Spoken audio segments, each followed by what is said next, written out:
कधीच माणूस कधीच रागमा येत नाही. आणि जर रागमा उन्हा बी तुम्ही जर त्यासल्या हसत हसत बोलणार ना त्या बटा राग विसरी जातस. बरोबर आहे की नाही.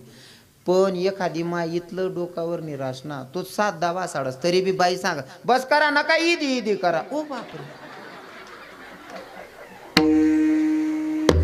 आत्माता तयार देता नको मजा ना दात नीच किरा. ओ माय तू इथलं नको बोलू ना बट्टा बरेल घर मग दाती घाल दिली तुम्हाला बराच खेळशे बहिणी पण चांगलं इथलं भारी वागू ना. विठ्ठल विठ्ठल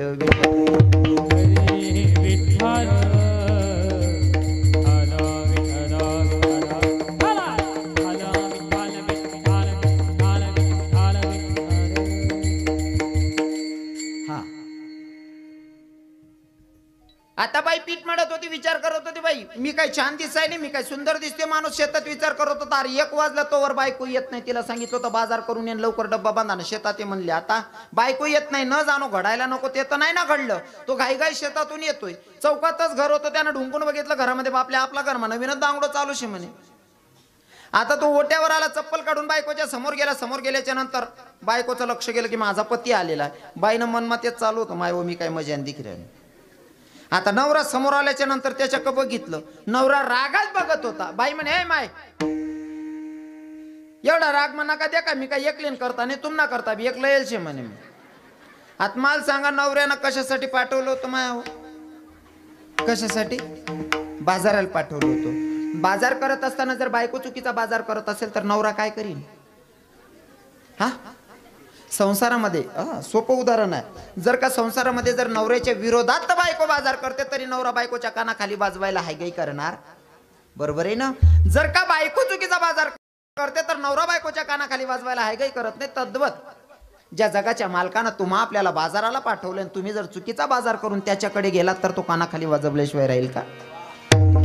म्हणून बाजार करत असताना विठ्ठल विठ्ठल विठ्ठल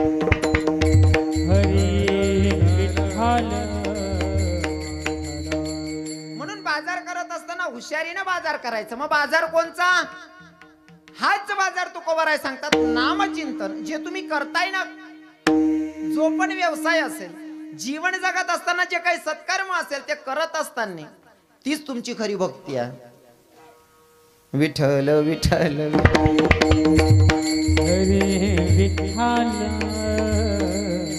पुढे जाऊन महाराज म्हणतात हिची तोर भक्ती आवडते देवा. पुढे म्हणतात संकल्पावी माया संसाराची. संकल्पावी माया. आता माया हा शब्द जर आला तर आम्ही काल्याच्या कीर्तनामध्ये मायावर कमीत कमी 1-1 तास बोलतो. पर आपल्याकडे वेळ कमी तरी तुम्हाला शॉर्टकट सांगेल माया काय असते. तुम्ही आपण माझ्या सकट आमच्या महाराज मंडळींसकट आपल्याला मायेनं घेरल्या आणि एवढे अडकलोय पण तरी आपल्याला कळत नाही की आपल्याला मायेनं घेरलेलं आहे. थोडक्यात सांगेल कथेमध्ये चिंतन आलेलं आहे. एका ठिकाणी कृष्ण भगवंत आणि सुदामजी बाहेर असे राऊंड मारत होते फिरायला गेलेले. चालत असताना कृष्ण भगवंताला सुदामजीने विचारलं कन्हैया ये माया क्या होती है भैया जरा मुझे बता दो. कृष्ण भगवंताला विचारला माया क्या होती है. कन्हैया कहते हैं भैया अगर ऐसे लफ्ज में बता दूं अगर मैं लफ्ज से बता दूं तो समझ में नहीं आएगी बात. तो कुछ तो कर्तबदारी करनी पड़ेगी तब बात समझ में आएगी. मग कृष्ण भगवंत सुदामजीला सांगतात जर मी शब्दात सांगितलं तुम्हाला कळणार नाही. मग आता काहीतरी असं करावं लागेल की माया काय कळलं पाहिजे. माया काय आहे ते कळलं पाहिजे. मग जमुनाजीच्या काठी विरत होते.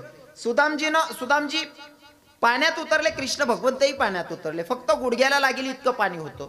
गुडघ्याला लागेल एवढंच पाणी होतं. सुदामजीची शेंडी धरली. कृष्ण भगवंतानं पाण्यात बुडवलं. फक्त गुडघ्या एवढंच पाणी. बरं त्या पाण्यामध्ये सुदामजीला बुडवलं. बुडवल्याच्या नंतर सुदामजी पाण्यात पोहायला वाहायला लागले. आता पाण्यामध्ये वाहत होते. सुदामजींना वाटलं की आता मी मरणार आहे. आता मी कसा वाचेल. कसा तरी एका ठिकाणी कोपरा लागला नदीचा. किनारा लागला. किनारा धरल्याच्या नंतर वरती आले. वरती आल्याच्या नंतर बाहेर ढोल नगारा वाजत होता. रथ वगैरे तयार होता. सुदामजीचा हात धरला 2 लोकांनी. सुदामजींना रथावर बसवलं. सुदामजींनी एकाला विचारलं भैया अरे हे नेमकं चाललंय काय. तेव्हा त्या गावातल्या एका इसमाने एका व्यक्तीने सांगितलं बाबा इथं अशिरीत आहे. आमच्या गावातला राजा मेल्याच्या नंतर इथं नवीन कोणी येत असेल त्याला आम्ही इथं गादी देतो म्हणजे त्याला राजा बनवतो. सुदामजी मनातल्या मनात म्हणत होते, अरे काही मिनिटाच्या अगोदर मी मरणार होतो, आता डायरेक्ट राजा बनायला भेटतंय, म्हणजे माझे इतकं भाग्यवान मीचा. रथावर बसवलं, ढोल नगारे वाजवतायत वाजवणारे, हो. आणि ती मिरवणूक चालली सुदामजीची. दरबारात गेले, राजगादी भेटली, आनंदाचा संसार चालू आहे. राणी थाट माट पोरं सोरं एकदम आनंदात संसार चालू आहे. पर दिवस असा उजळला काळा, राजाची राणी मरण पावली, म्हणजे सुदामजींची पत्नी मरण पावली. आणि सुदामजी एका कोपऱ्याला बसून रडायला लागले. सुदामजी रडत होते. गावातले लोक सुदामजीला समजवायला लागले. म्हणले, राजे तुम्ही काहून रडायलेत? म्हणले, हो माझी बायको मेली ना, माझा संसारच उद्ध्वस्त झाला, बायको मेली, म्हणले मी कसं जगावं? ते गावातले लोक म्हणे, राजा रडानं काम नाही म्हणे तुमनं. म्हणे का बर? बायको मरी गे, मग तुमले काय वाटस? तुमनं आटे काय रडाना काम शे? रडू नका. मग म्हणे आटे अशी पद्धत शे, बायको मरणी का नवराल सती जाणं पडस म्हणे. समजते ना तुम्हाला? बायको मरी गे ना, तिना डन मग नवराल बिशील गाय देतं म्हणे, आटे अशी पद्धत शे म्हणे. सुदामजी म्हणे, ओ काका, बायको मरेल ना दुःख कमी होतं, माल बी मार राहणार म्हणे. सुदामजीच्या दोन लोकांनी हात धरले त्या दहनमध्ये.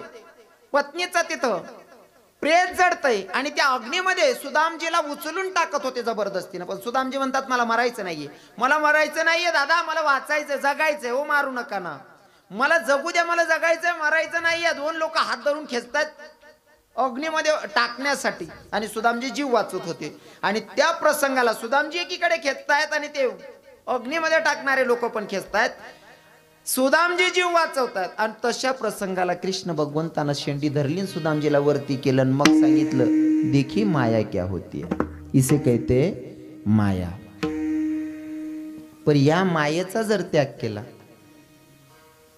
पण तो इतका सोपाही नाही बरं, एवढं सोपं नाही मायेचा त्याग करणं. कारण आपण मायेतच जन्माला आलोय, तर तिचा त्याग करणं एवढं सोपं नाही. पण काही काही गोष्टी आपण सावध झालं पाहिजे, हो, स्वतःला समजवलं पाहिजे, आणि मग त्याच्यातून आपला सुटका होतो. आणि मग जर एखादं जीवनामध्ये संकट आलं, पण जसं या मायेनं घेरलंय, आपल्याकडनं घडायला नको असं काही घडलं आणि ते आपल्याला भोगायचंय, आणि तशा प्रसंगाला काही संकटाला आपण तोंड देतोय. तर तोंड देत असताना तिथं कोणाला दोष देऊ नये. मग काय, दोघं डोळे बंद करायचे, भगवंताचा धावा करायचा आणि त्याला एकच सांगायचं, देवा तू ठेवशील तसाच राहीन, तू ठेवशील तसाच राहीन. आणि हेच मनोगत या अभंगामध्ये महाराज व्यक्त करत असताना सांगतात, अभंगाच्या दुसऱ्या चरणामध्ये,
खतरनाक काम आहे तुमचं.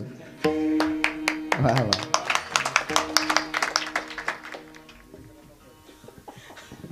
हा खरं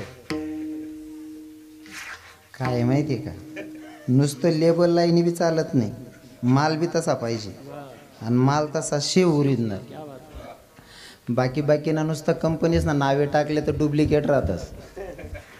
आडे तसं कोणीच नाही जेव्हा अख्खा खाना माल आहे नाही का. हो घी 2000 रुपये किलो बी भेटस आणि 500 रुपये मग किलोभर बी भेटस. बरोबर आहे की नाही. हां पण मग तुमले जर ओरिजिनल पाहिजे ते 2 पैसा जास्ती मोजी देणं पडतं.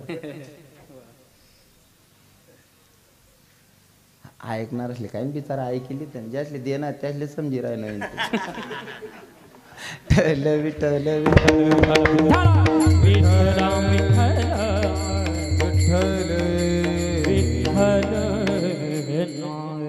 कीर्तनाचा टायमिंग होता आपला 9 काय बापूसाहेब, कीर्तनाचा टायमिंग संदीप दादा किती 9:11.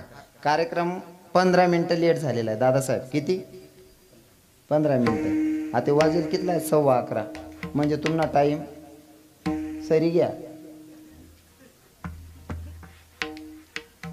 काय करा ना ते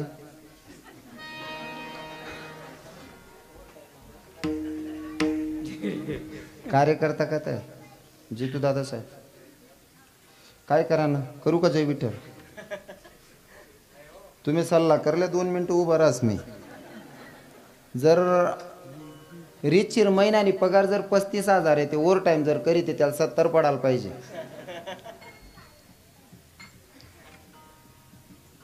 सव्वा 11 होईल काय करा ना सांगा पटकन. उभा प्रे आहो भाऊ काय आठ काढ ना उजा. विठ्ठल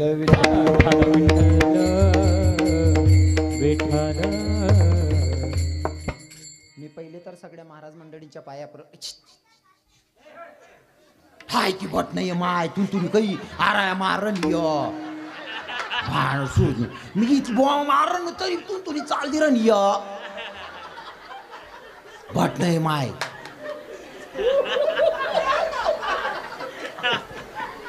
म्हणजे मना स्पीकरले सुद्धा पिक्का पाड राहिने.